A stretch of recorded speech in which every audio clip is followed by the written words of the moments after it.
Welcome to my presentation targeting our low physical activity levels within the adolescent population. My name is Miss Abraham and I will be discussing an intervention that utilised activity trackers alongside a physical activity program. The benefits that stem from regular physical activity include physical, social, mental and emotional health. Engaging in insufficient physical activity is one of the world's leading risk factors for mortality.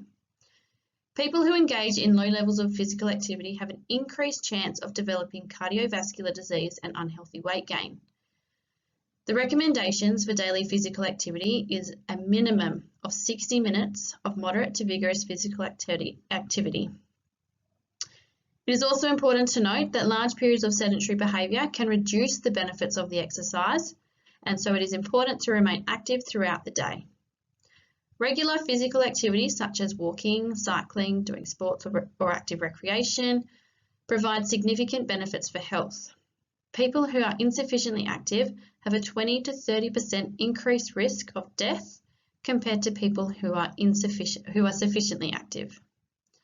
In children and adolescents, physical activity improves physical fitness, so their cardiorespiratory and muscular fitness, their cardiometabolic health, blood pressure, dyslipidemia, glucose and insulin resistance, their bone health, cognitive outcomes are increased, so their academic performance or memory retention, and mental health is improved, so reduced symptoms of anxiety, depression and stress, and also there is reduced adiposity. Lives are becoming increasingly sedentary through the use of motorised transport and the increased use of screens for work, education and recreation. As physical activity decreases during adolescence, spending a lot of their time both at home and in school being sedentary, interventions that aim to promote physical activity are urgently needed. If non-sedentary lifestyle habits can be initiated in adolescence, this may have beneficial preventative value as the effects on mortality and morbidity among adults have already been established. So more than a quarter of the world's adult population, which is 1.4 billion adults, are insufficiently active.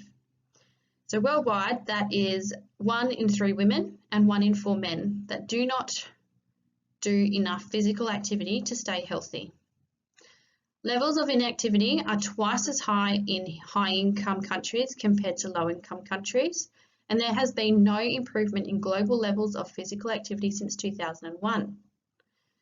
Globally, 81% of adolescents aged 11 to 17 were insufficiently physically active in 2016, with girls being less active than boys. A majority of Australian children are spending more than the recommended 2-hour daily limit for screen time. So that's watching television, being on their computer, playing electronic devices, and that is for recreation and also education. There are many socio-ecological factors that influence a person's physical activity, such as demographic, health and psychological factors, social support, access to recreational facilities or organised sport, and transport limitations.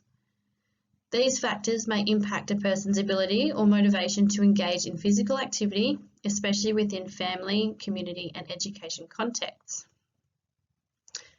With the increasing need for screen time and use of technology, wearable activity trackers have become popular and a potential avenue for increasing physical activity in adolescents.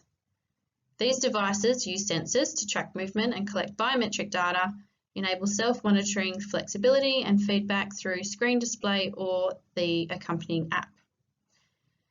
It gives individuals an enhanced sense of self and boosts intrinsic motivation for physical activity. An intervention led by Mark Drilich investigated the Fitbit Flex, its accompanying app and Facebook in conjunction with a physical activity intervention called RAWPA, also known as Raising Awareness of Physical Activity. This was a 12-week intervention that engaged Year 8 students, so 13 to 14-year-olds, who advised they were not already or currently physically active in sport or recreation. They did not meet the World Health Organization recommendations, had never used an activity tracker, and had access to a Facebook account.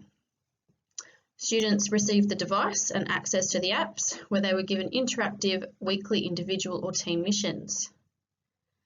Facebook was a platform where students collaborated, asked questions, engaged in motivational talk, and had a space to just share. The findings discussed perceived ease of use and usefulness for both the device and also the Facebook group. Some of the issues found with the device was that it was not effortless, with mentions of difficulty putting it on, requiring it to take off for certain activities like swimming, forgetting to put it on or put on charge, and the high syncing frequency required. The lack of a display also impacted perceived usefulness, especially as adolescents reported little engagement with the app to obtain information about their activity levels, meaning that feedback from the device was often limited or found it to be insufficient for their needs. They mentioned that wearing the device was a novelty at the beginning, which had diminished over the course of the program. The positive aspects of using this technology is that adolescents reported they were motivated to participate in physical activity. Not only were they wanting to engage in exercise, they had a greater awareness of their physical activity patterns, which then influenced their behaviour to boost their physical activity levels. They were able to set goals and were evaluating whether these were achieved or how to improve if they were not.